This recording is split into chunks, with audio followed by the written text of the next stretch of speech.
go. Game 1, best of 7. Cavs right now in complete control, and they have stunned this Garden crowd. The Brunson burner has been lit. The run has arrived in the form of Jalen Brunson. We go to overtime. One of the greatest comebacks in NBA playoff history. Down 22 with 7.5 to go. Knicks take game 1 behind the brilliance of Jalen Brunson. Hello, welcome to First Take, everybody. Shay Cornett with you here. Mad Dog is here. Yes. Good morning. Michael Wilbon is here. Good morning. And Stephen A. Smith, how you feeling after last night's butt kicking in the fourth quarter and beyond? I love everybody. Wilbon, it's great to see you. Doggy, I even love the blazer. Everybody is great. The skies are beautiful.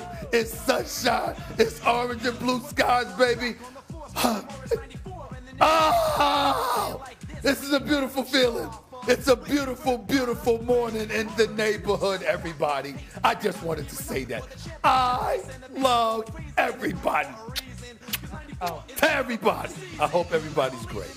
I'm feeling wonderful. Good. Let's capitalize on the good mood, okay? We're For a change. We're going to keep the vibes high here on First Take. Let's go to last night at the Garden. What a night. The Knicks did the improbable, of course, down by 22 with 7:40 left in the game, and then Jalen Brunson basically went to work, scoring 17 of his 38 points in the fourth and overtime to lead the Knicks to a Game 1 comeback win in the Eastern Conference Finals. The Cavaliers left in absolute disbelief. The Knicks became the first team over the last 30 postseasons to win when down 20 or more points with 7 minutes remaining in the fourth. James Harden shot just 1 for 7 in the fourth and in OT. So here's Cavs coach Kenny Atkinson being asked if he considered benching Harden, who Jalen Brunson basically targeted down the stretch. No, listen, he's been one of our best defenders in these playoffs. I trust him. You know, smart, great hands. Didn't think about that. Sometimes you got to do what the game dictates, and they were trying to do the same thing with Jalen, and so we said, okay, you know, we feel like we can play that game. We try not to play that game much, but we feel like we have a guy that we can play that game with, and Jalen. And so, you know, just like we have to try to figure out different ways to guard Harden and Mitchell, they got to figure out different ways to guard Jalen. But it is no secret we were attacking Harden. No secret. We all saw it with our own 2 eyes. Okay, so now the question is, who is more responsible for last night's result? Is it Jalen Brunson and the way he was taking over? Or is it James Harden? Stephen, I keep dancing with that good mood. What would you say, James Harden or Brunson? Listen, the bottom line is this. It was definitely targeting. I mean, they brought new rules. I mean, if this was the NFL, they would have got fined and suspended, for crying out loud. I mean, you can make a legitimate argument, Wilbon and Doggy, that Jalen Brunson should be arrested for the assault that he put on James Harden. It was really, really bad. I mean, he destroyed him. You talk about somebody stepping on a basketball court and busting your living ass. That's what happened to James Harden. No disrespect to the brother. I mean, even though there were plays where, you know what, he seemed to lollygag just a little bit, that was after demoralization kicked in because Jalen Brunson was just giving it to him, dancing on him, pulling up on him, in his face. James Harden was right there contesting it. It didn't matter. The man was helpless. It was one of the rare moments in the history of James Harden's career where you absolutely felt sorry for him. It was really, I mean, he was getting his ass kicked. It was like that, okay? And then from that point forward, Landry Shamet comes on and he hits a couple of threes. You know, one time James Harden was in the vicinity and contested. Another time he didn't even try to put his hands up. But again, that was after demoralization kicked in. It was an 18-1 run. And then from there, it was a 30-8 run. That amounts to 48-9 for crying out loud. This is what the New York Knicks did, and it was instigated by the little dynamo that is the 6'1" Jalen Brunson that refused to go out in game one like that. gave it to James Harden. We could point the finger at James Harden.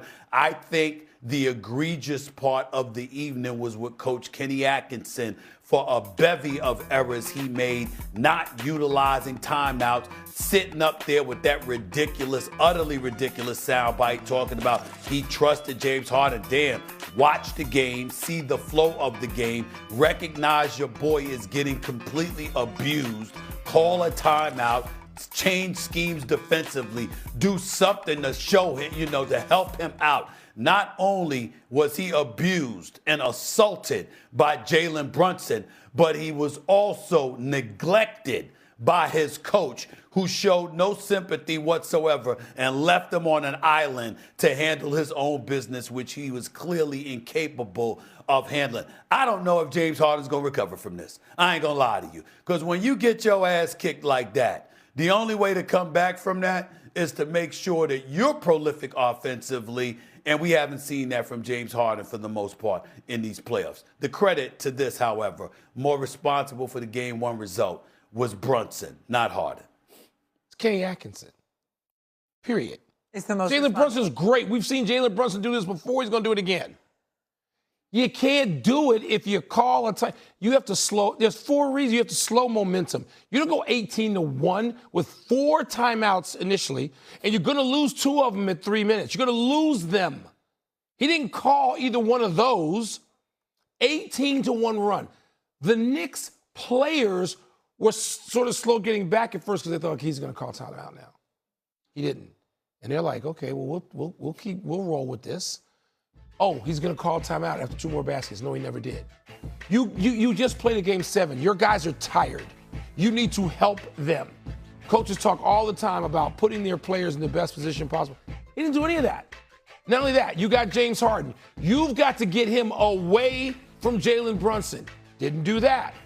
You got either a tired or an injured, limping Donovan Mitchell, who's on the right side of the court, not touching the basketball. Donovan Mitchell, your best player, doesn't touch the ball. Call timeout. Draw up something. You've got other players out there who can hit a shot, Strus being one of them. At one point, Strus and Wade are both on the bench. So so now you're left with nobody to really even confront Jalen Brunson, who's on a heater, granted. And you've got all these other issues. It's Kenny Atkinson. Jay Will said this morning on Get Up, it's like coaching malpractice. And I'm attributing him because that's the phrase. It was so bad to not use the timeouts, to not design. You're going to let the Knicks dictate all the action and just say, we're going to confront James Harden. And Kenny Atkinson, look, he had to say that before the cameras. No coach has ever trusted James Harden defensively like that because there's no reason to do it. Every player in the league knows that's been his liability. Not as bad as, say, Luka Doncic, but bad. Over his whole career defensively, you don't trust him, and you don't leave him out there in Madison Square Garden to be confronted by the most clutch player in the league. He's been voted that. He's been that. What do you do? It's Kenny Atkinson. 100%. Atkinson had and I love Kenny Atkinson, but he had an horrific game. The timeouts, Strus and Merrill were out of that game a lot in the last 7 minutes. They had a 6-point lead with the ball, 1:38 to go, and Mobley takes a shot after 10 seconds on a shot clock. You can't do that. Use the clock. You can't. You got to take 10, 12 seconds more off that clock. They never set up a play. Now, I blame a little bit on Donovan Mitchell. Don, you want to be a superstar, get the ball and make a basket. He didn't do that in the last 7 days. You can't blame that all on a coach. The players got to take some responsibility there. But here's what I would say, and this is why I had no problem with Mosley getting fired out of Orlando. He blew a 24-point lead in Game 6. He did nothing in the game that changed the momentum of the game. I watched it. I saw it. 0. And Kenny, who's not going to get fired, but Kenny in this situation had 7 minutes and 45 seconds to do something. Change the flow of the game. Yes. As Mike said, Stevie said, timeout, set a play, backdoor layup, get an open jump shot, double team Brunson to get the ball out of his hands. The bleeding. Put Strus in there to guard him. Strus has got a little competitiveness. He's got some size. Yeah. He did, and I'll tell you right now, I don't care. This series was a tough series to get into.